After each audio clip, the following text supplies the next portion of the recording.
kind of anticipated a couple things.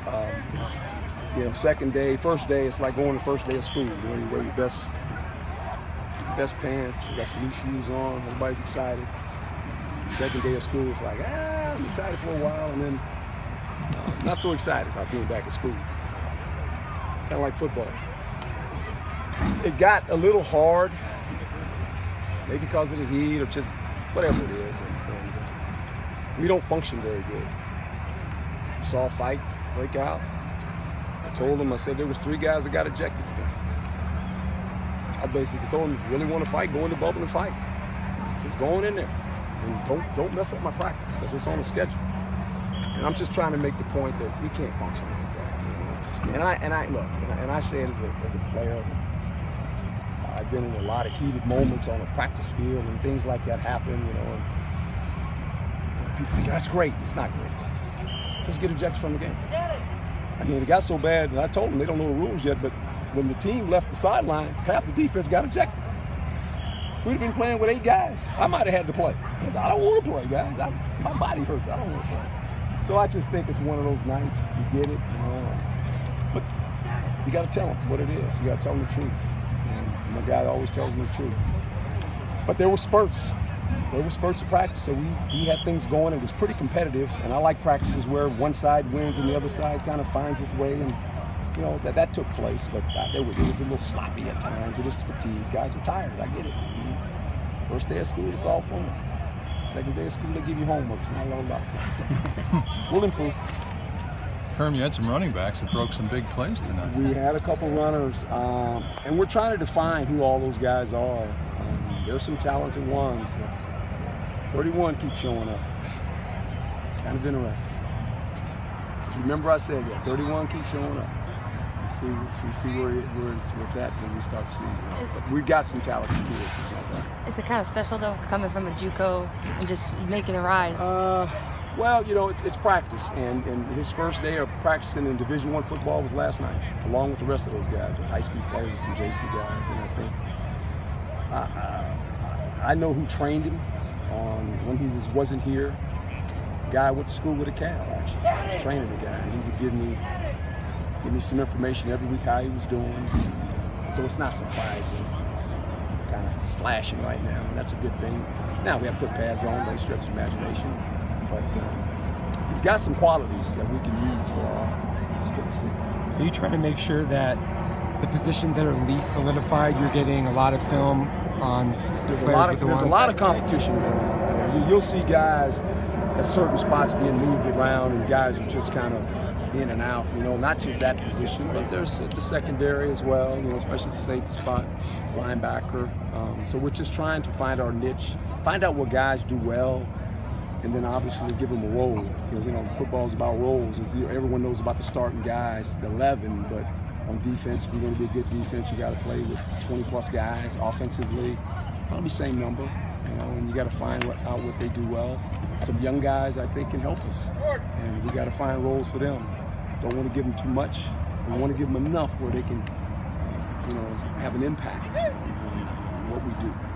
Is it hard to coach toughness, or is that just something that's yeah. I mean, there's an innate toughness, but the key is to be mentally tough, you know. And teams that I've always marveled at and respected with the teams that were mentally tough, you know, and when it was uncomfortable, they kept their poise. You got to be able to do that. And look, I'm an emotional guy, but I don't lose my poise. I just don't. I mean, some people think he's emotional, he's going to go, no, I don't know. I really don't. I mean, the more conflict and the more chaos, I'm very comfortable because I know other people are going to lose their poise. And I'm just going to stick to who I am. I mean, because I function good in that environment. I really do. And I learned that as a player. I really did. I learned it as a footballer. So I think when you get a bunch of guys that realize that, you have an edge. You have an edge. Does Danny Gonzalez, does he remind you of anyone you've coached with before? Is he similar to anyone you've coached with? Yeah, he's got that little what I like it. You know, he's got a way of communicating with players. He's going to be hard on them, but he's going to love them. Because he wants them to reach their potential. And there's a standard. that he wants these guys to meet. And, you know, this has kind of been work in progress, this defense. And it's improved over the years, but we got to improve more. There's some numbers that are very scary. That kind of like, whoa. And they saw those numbers. I told them the numbers the last 3 years are not pretty. And you know, I think sometimes they know, well, we're not very good, but when you see the numbers, it's like, here's the numbers, guys. And we got to improve on that. And they know that, and they want to do that. So, still work in progress, but I like the way we're trying to do things. You like the chemistry of the defensive coaching staff? I do.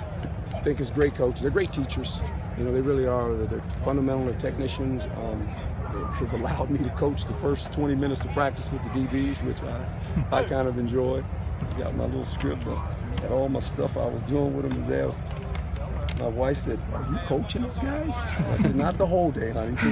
She said, "Leave the coaches alone. Don't bother them." I got my little script, you know, my drills I'm doing today with them, and they kind of go over there, and I get about 20 of them. Here we go for about 20 minutes. It reminds me of my days when I was coaching the secondary guys. You know? So it's a lot of fun. So what about?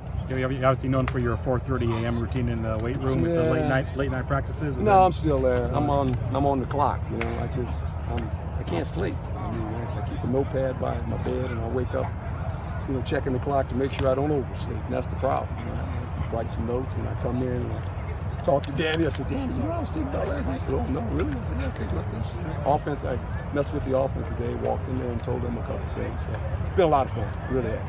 What about Kyle Williams? Who, excuse me? Kyle Williams. Yeah, I mean, just the person. I mean, guy wants to be a doctor. I mean, this is unbelievable. I'm like, really? And he's going to be one. That's what he wants to be. But he's an accountable guy. He's a team guy. He's a detailed guy. It's good to have guys like that on the team. You know, guys you can trust. Knowing in big moments, and everyone knows what Nikhil can do. I mean, you know, he's the guy that you want to get the ball to. But there's going to be times when coverage won't dictate that. They'll try to, you know, take him away, and who do you go to? And obviously number 10 is a security blanket as well, because he'll find a way to get open. And he plays a tough position because he's running a lot of routes inside.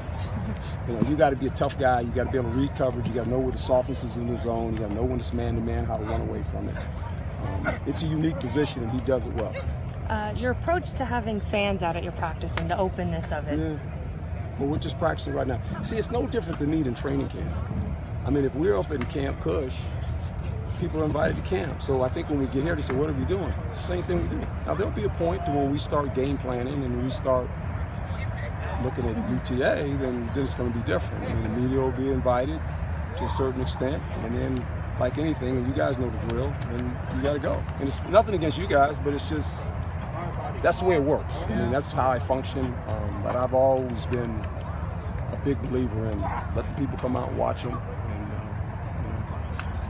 I don't have any problem with that. Is Jalen Harvey seems limited? Is he okay? Yeah, but he's got a hammy, so we're just trying to rest him. You know, 'cause those things are bad. I mean, you pull it when you're out, you'll be out.